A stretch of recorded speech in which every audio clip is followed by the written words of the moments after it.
man grabbed him and choked him. I came around here and asked him, I said, why did you put your hands on my son? He said, oh, he threw some paper. I said, and I told him to pick it up. He said my son didn't pick it up. He defied him, so that's why he did it. Instead of following him home, he said, but y'all don't even live here. It doesn't matter where we live. You don't have the right to grab and choke nobody's son. That's not his wife. No, his wife is nobody. So I have a problem with that. My son is 7 years old. You don't have the right to grab him, choke him behind no paper that he threw.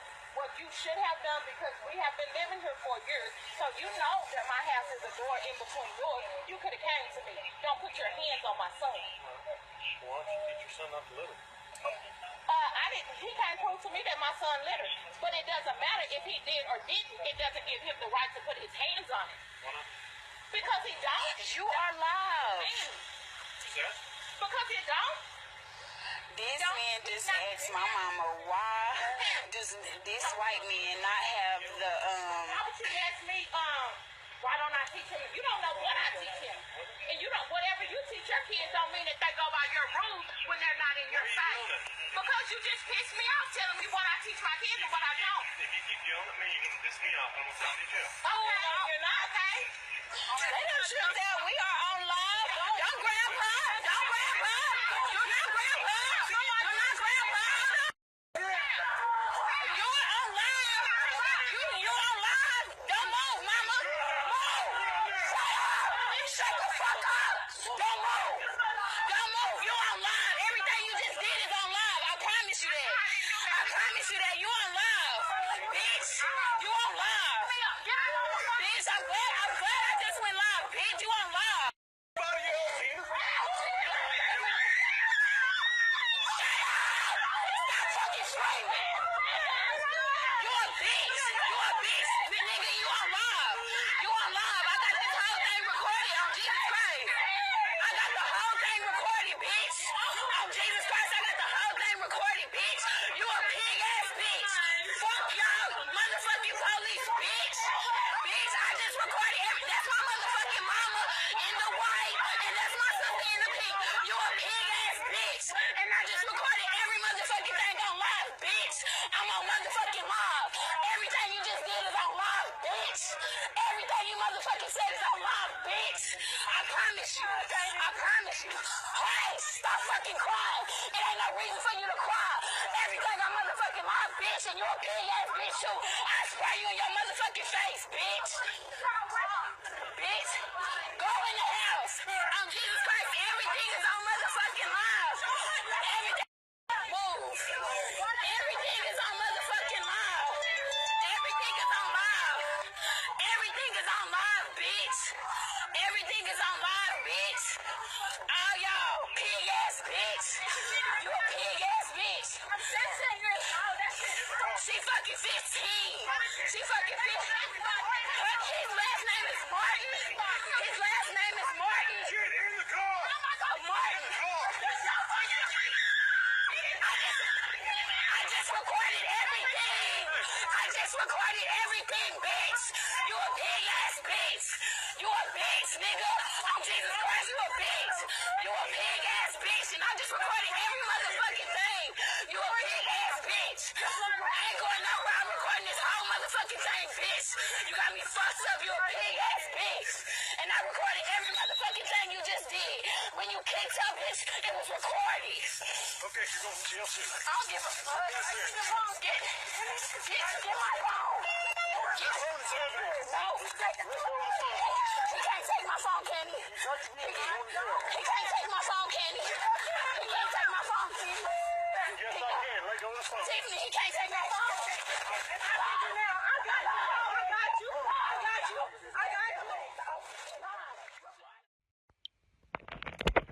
So I just wanted y'all to see how Fort Worth Police Department just treated my family after calling them to help them for a racist man putting his hands on a 7-year-old, my 7-year-old little cousin who couldn't defend himself.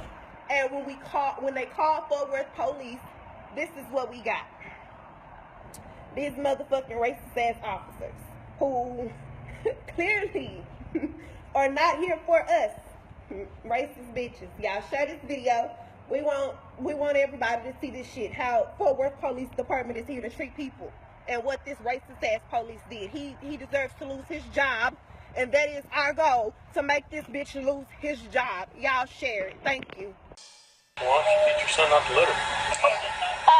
He can't prove to me that my son littered. But it doesn't matter if he did or didn't. It doesn't give him the right to put his hands on it. Why not? Because he don't. How would you ask me, why don't I teach him? You don't know what I teach him. And you don't, whatever you teach your kids don't mean that they go by your rules when they're not in your sight.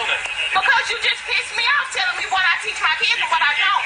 Good evening. Good evening. Thank you for everyone for coming out. This is obviously a very emotional time, both for this family and for this community, with regard to what happened yesterday. My name is Lee Merritt. I'm the attorney for the family.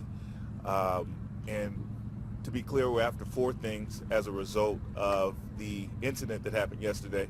First and foremost, I have, with regard to the family, we are looking for the charges levied against our clients to be dismissed.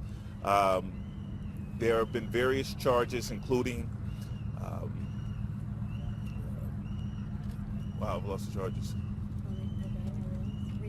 Resisting arrest, interference with the public duties, failure to ID, and other charges that were completely made up just to justify the unlawful arrest. We're asking that we're demanding that those be dismissed with regard to each and every member of the Craig family. We're looking for the person responsible for putting his hands on a 7-year-old child, the son of Miss Craig, to be arrested, to be charged, to be prosecuted. We want to see the officer responsible, Officer Martin. We would like to see him immediately fired, and we would also like to see him prosecuted as well for his assault on the family. We set this time up as an opportunity for the family to interact with you all, and for them to express their anger, express their concern, but also to speak directly to the community. This family has received an outpouring of love and support from the Fort Worth community, from the DFW community, from the Texas community, and really from around the world. So this is an opportunity to say thank you. We stand in solidarity with people who are in favor of justice, who refuse to allow injustice to go unchecked. And we want to encourage protesters, people who are feeling angry, people who are feeling upset as we come into this holiday season, to know that that we will not allow that anger to go unfollowed up with. That we don't want to see that anger misdirected. That this is an opportunity for us to come together with our families and appreciate the gifts that we have in families, but at the same time, the quest for justice will not rest. And with that said, we must have chosen the single loudest location in the Dallas-Fort Worth area to hold this press conference.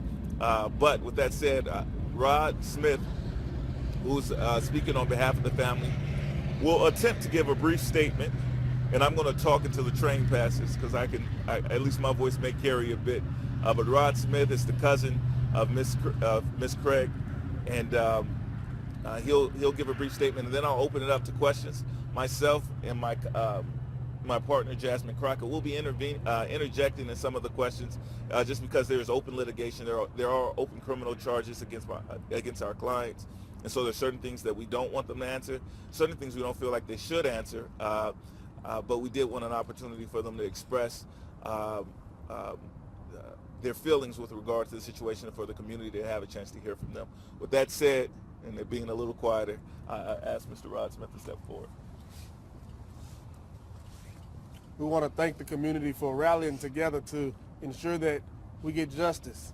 We want to thank everyone for their kind words, their prayers, and their thoughts during this time that we're going through.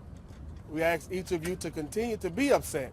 Allow this time to fuel your anger, to ensure that we call upon our local officials, our chief of police, to ensure that nothing like this happen again to no other citizens in our community. Again, we want to say thank you. Give us your name again, please, and spell them both. It's Rod Smith, R-O-D, Smith. And your relationship to the family? This is my cousin. Thank you. Thanks, Rod. Thank you. All right. At this time, we're going to open up the floor to questions. Open it up for questions from you all, so that you all understand here. Each of the people that you see flanked to my side are either attorneys who we work with, direct members of the family, or victims of yesterday's brutality. So if you need some help identifying who's who, you can just direct that at me. But I'm not going to have each come before the microphone and introduce themselves. So I know that would make your jobs a lot easier, but bear with me. I'm not going to ask them to do that at this point. Okay? I'm sorry, I don't know if I heard you correctly. At the beginning, you said you asking for 4 things, and you only mentioned 3. Is the drop charge? No, I mentioned 4. I'll tell you what they are again, because 2 of them had to do with regard to the officer. The first is that we want to see him fired, removed from his position. The second is we want to see him prosecuted. The third thing that I said is that we want to see the person who was responsible prosecuted, and the fourth thing that we said, we want the charges dropped with regard to the family members. Any other questions? No questions?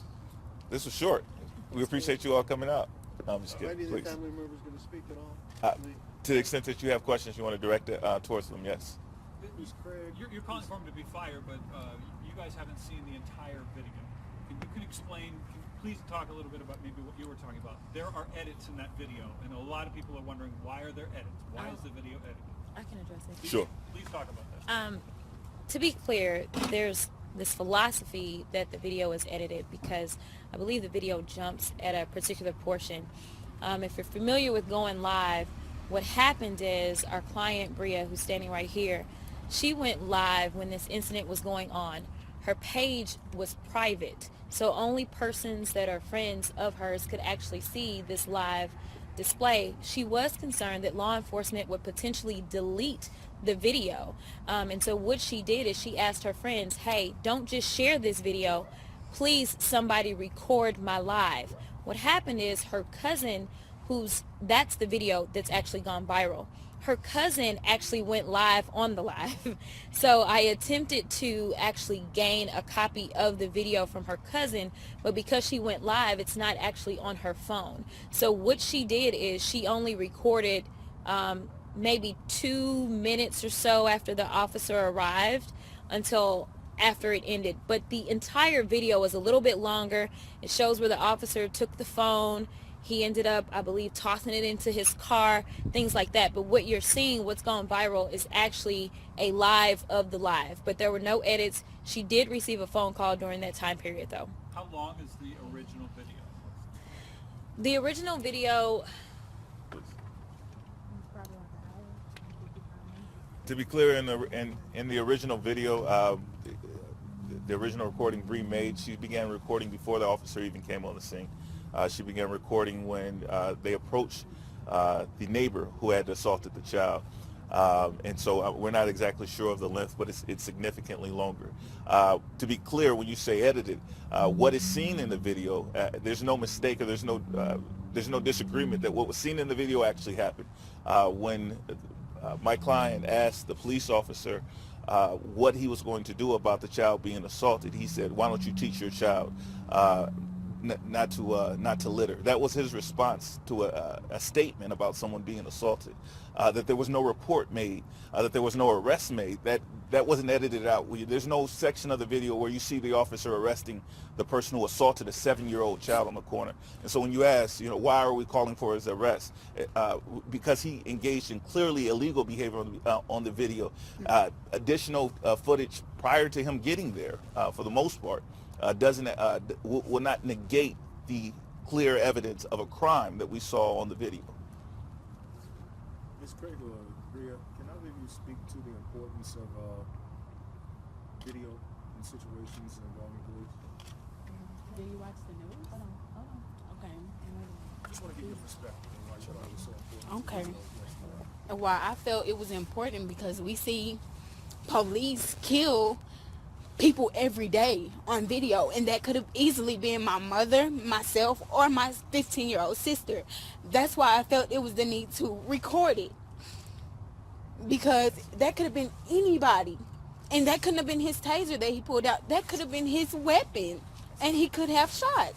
I can see it's pretty emotional for you. You guys spent about 20 plus hours behind bars. Exactly. How stressful was that for you and your family? It was very stressful. What were you thinking about the whole time? Getting home. And Miss Craig, how emotionally, spiritually, physically taxing was that yesterday? Very.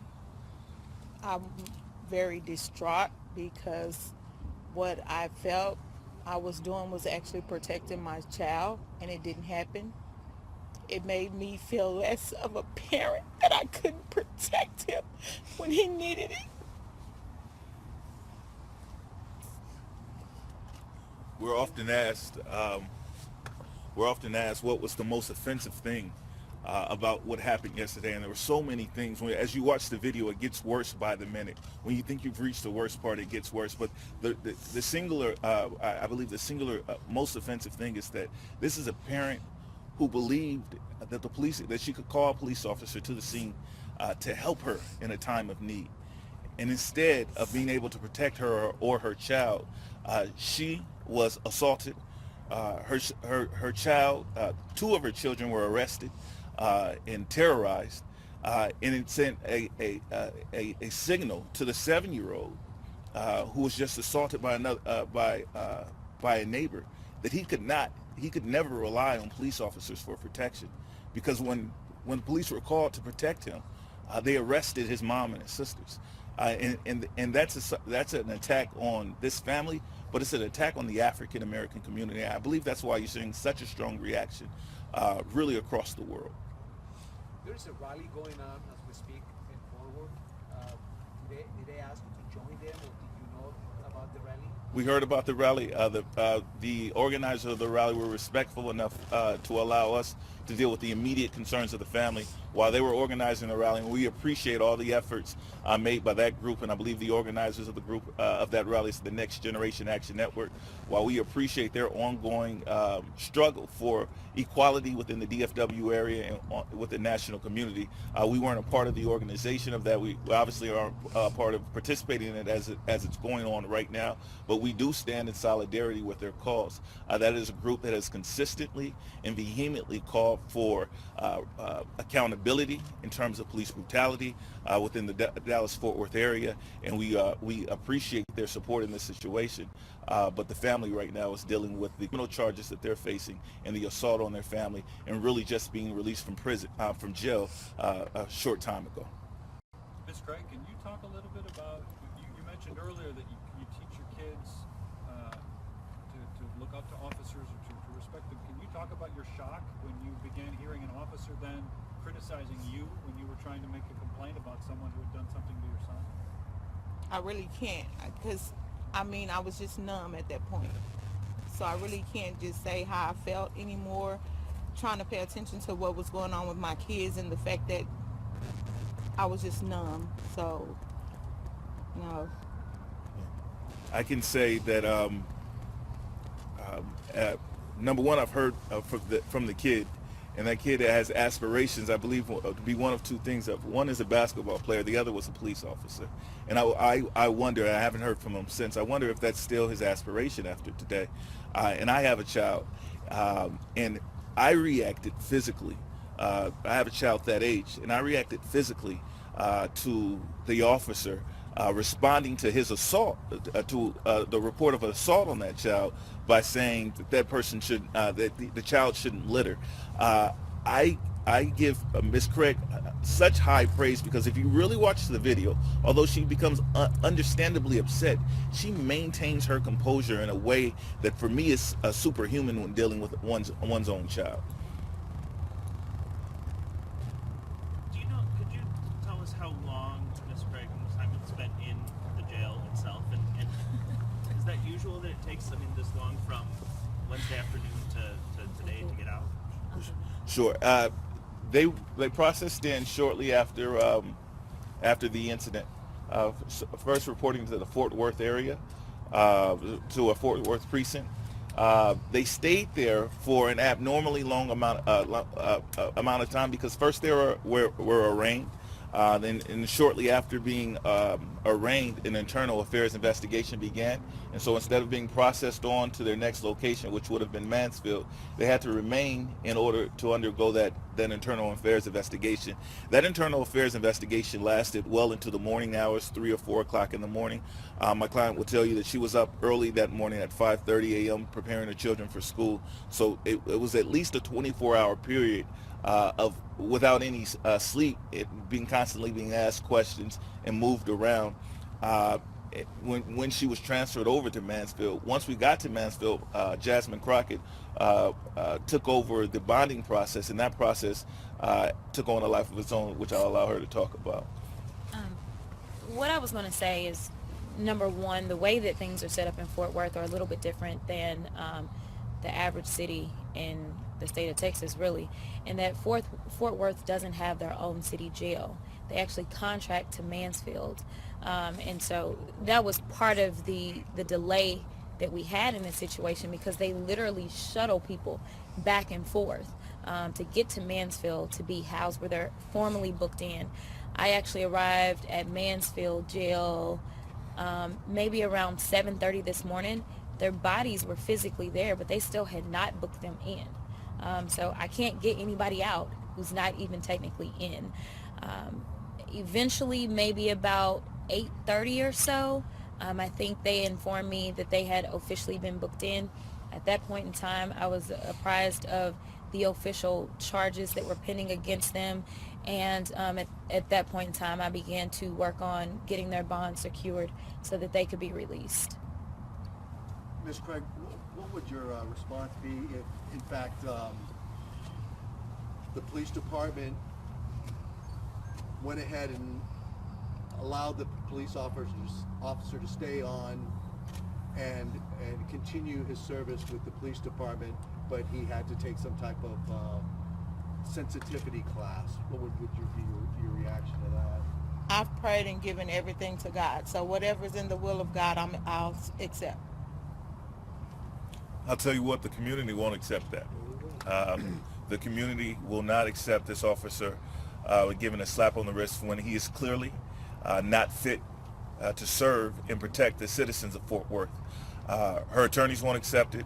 Our local activists, the people of Fort Worth, the people of the United States of America should not accept it, because we cannot allow that kind of person to protect, to be responsible for the lives of our citizens. It's just completely unacceptable.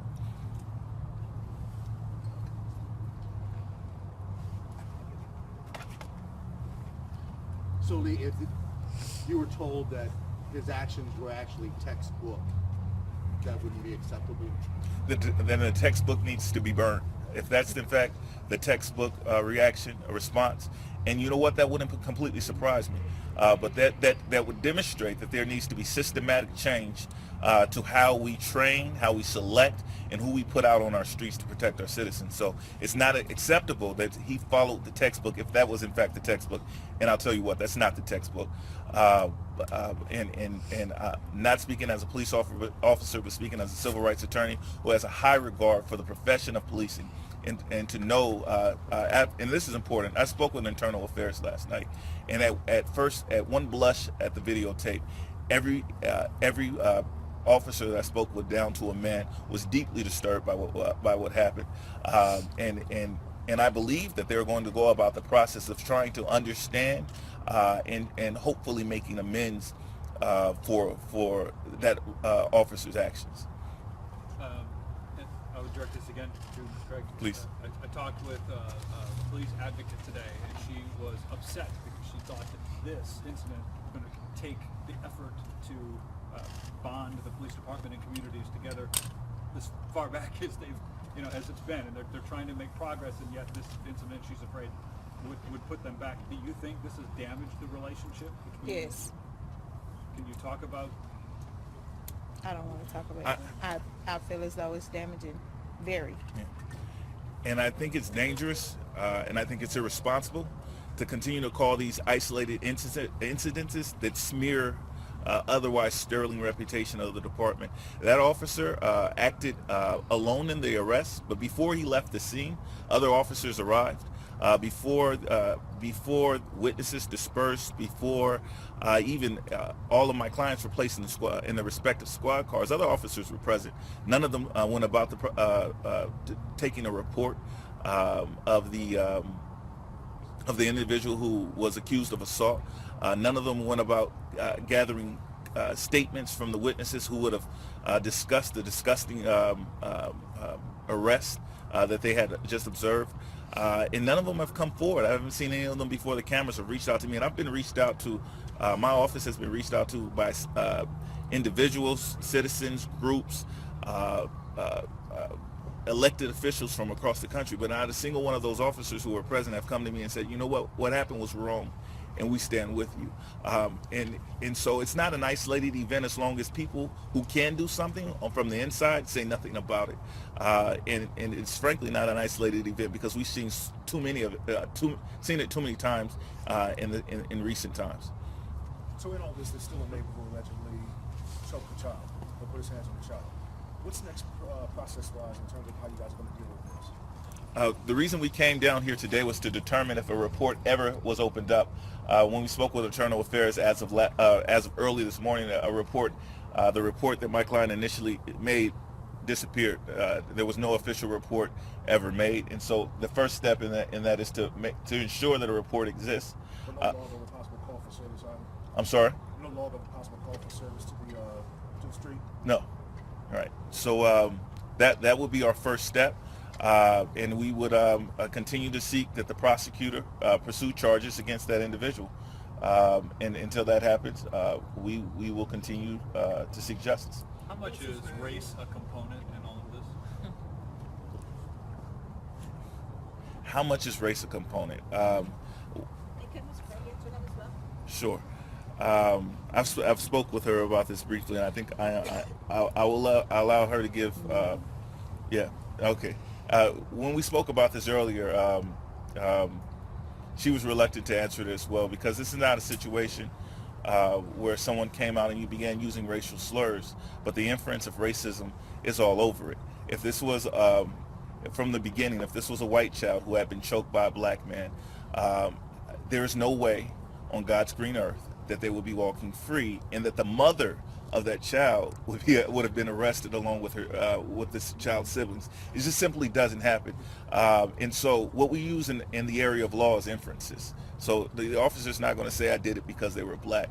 But let's find similarly situated individuals in similar settings and say, for example, when the officer went out there, you had two citizens out there. One who admitted to committing a crime. He said, I choked the kid because he defied me.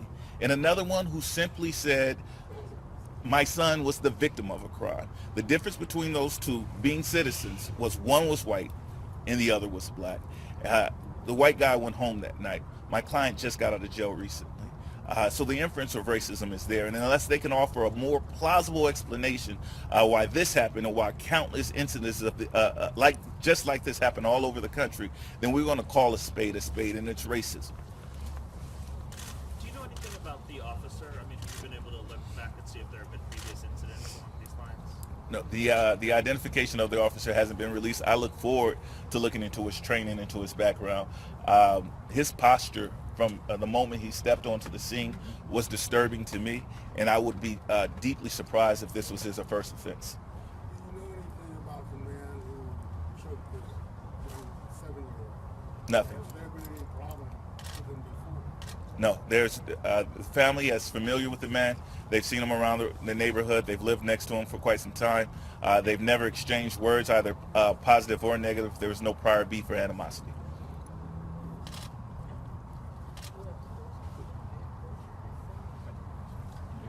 All right. Thank you so much for coming out.